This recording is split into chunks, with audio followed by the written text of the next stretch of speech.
experienced something so frustrating that you decided to take action that you never intended to take, and because you had tried all of the conventional avenues of making something happen and none of them worked, you decided to take unconventional action. Well, that's exactly what I have done with these videos. My niece has severe bipolar. She has bipolar 1. She's had it for 9 years, and over the years we've experienced a number of manic episodes. So she's been in and out of hospital facilities and institutions. And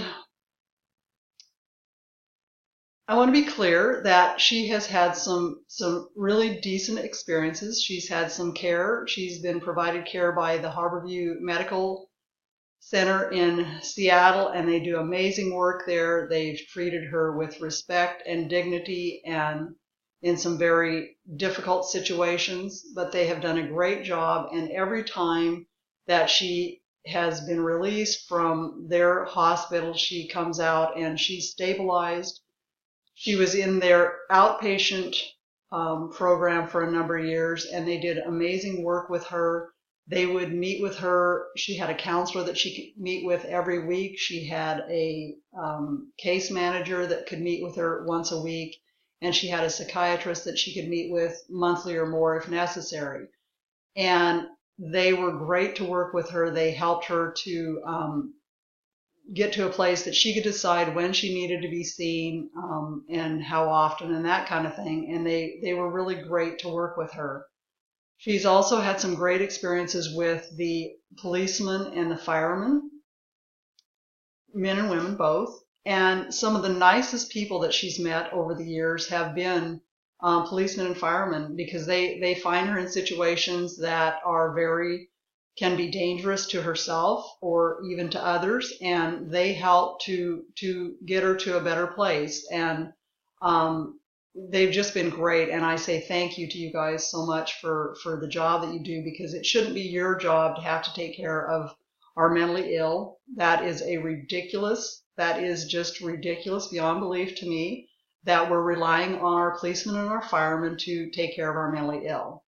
Just ridiculous. Anyhow, she's also been out at the Western Hospital. She's been to the Navos Hospital, the mental health hospital, and Navos, the mental health hospital, was great. They did great by my niece, and they helped to get her stabilized. And then she experienced Cascade behavioral health, like I shared in my Behind the Mental Health Doors video. And you can click on that video if you want to see about Cascade. That's below this video. She was out there, and that institution or that facility actually scared us. We were scared to death that she would get stuck in Cascade. After she finally, through this last episode, and you can watch the What is Insanity video, and that's also below this video. It talks about the experience that she had this last time with,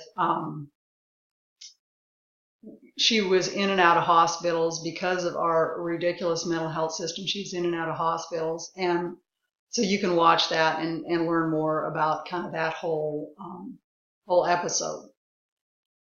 But this video, I want to talk about our mental health wraparound services. Being familiar with mental health wraparound services, but what they are is there to be an intensive community-based service that they are to help ensure that the patient/client is able to maintain a life out in the community and not have to end up back in a hospital setting.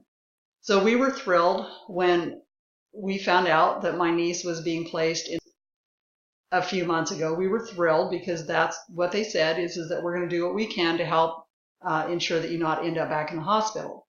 Well, she ended up back in the hospital, and one of the reasons that we think that probably happened is that since my niece has had bipolar, she has had to take some very strong medications, And so one of the things that it has created is diabetes.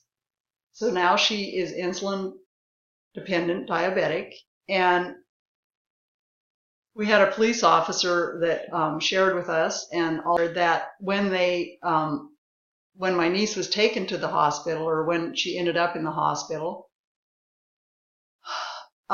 they found in her apartment, in her refrigerator, 3 months worth of unutilized diabetic insulin. Well, we all know that that's not going to really work, because insulin helps to regulate the chemicals in our body, and if her chemicals for her diabetes are out of control, then her medications for her bipolar are not going to work, because they have to regulate all that together. Anyhow, so we were thrilled that she was going to be in these wraparound services, but it didn't work, and I don't know what happened, and I don't know what fell off there, but anyhow, she ended up going through all the hospital scenario that I shared with you on What is Insanity. When she came out of the hospital, thank God, she finally ended up back at Harborview, and once again, they were in a couple of weeks. I mean, they were able to get her stabilized after months of trial and error everywhere else. They were able to get her stabilized, and so she went back to her apartment, and so then she's back on services. So now I'm going to share with you kind of what some of the expectations are for her with this wraparound treatment, which to me, I'll let you be the judge.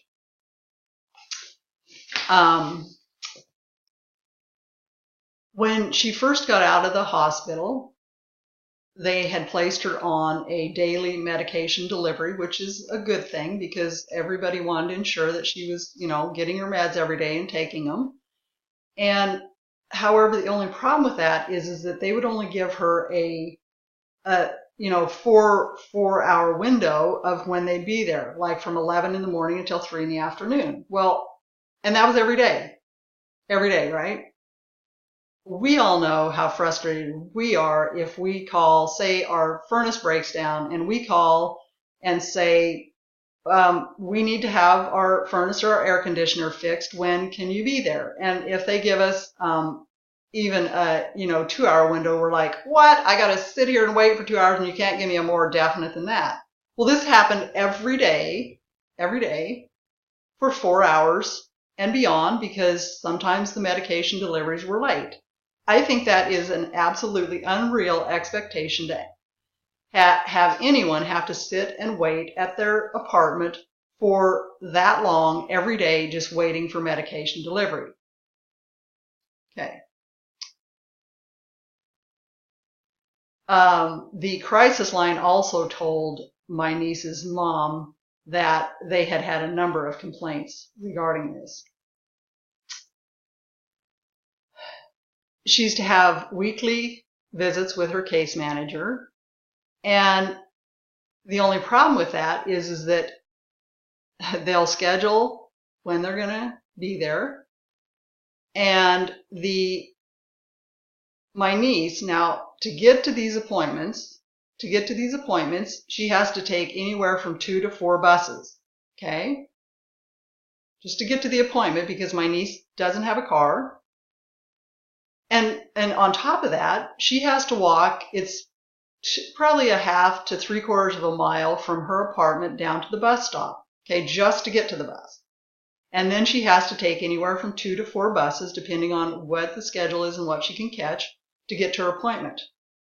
And multiple times she's gotten to the appointment, and then at the time of the appointment, her case manager will call and say, oh, I had to reschedule the meeting, and instead of being at 2, it'll be at 2:30. And however, then my niece sits and waits, and she doesn't show up at 2:30, she shows up at 2:45. That's a problem. That's a problem. She had a meeting with the psychiatrist, and she went to the appointment, got there. The psychiatrist wasn't there. She'd had no message, so she calls the psychiatrist and said, what's going on? And the psychiatrist said, oh, well, you had an appointment with your medical doctor, so I didn't think I didn't think you needed this one, or whatever she thought, without ever calling my niece to cancel. My niece has a payee as part of this program. She has a payee that is to take care of her bills, help her take care of all of her bills. And when she first got back to her apartment after she'd been back for a couple weeks, her electricity was shut off, and come to find out the payee had not paid. And so my niece and her mother is an amazing woman. She has dedicated so much of her time and her life over the last 9 years to my niece. It's unbelievable. Anyhow, they had to go and chase around to get her electricity turned back on and pay fines and fees that never should have had to have been done. But on top of it, just in the last month, the payee, my niece, noticed that her amount of money in her account was not what it should have been. And mind you, she doesn't get very much money. But the payee told her, "Oh, well, I started you a Christmas account." Seriously? Seriously. She doesn't have enough money to live on, and you're going to start her a Christmas account, and you're going to do it without telling her? That's a problem. I think that's a serious problem. You know, this is just so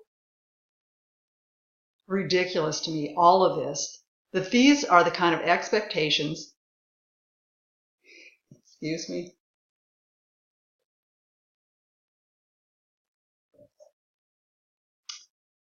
these are the kind of expectations that we have for our mentally ill, and we're supposedly trying to help her maintain.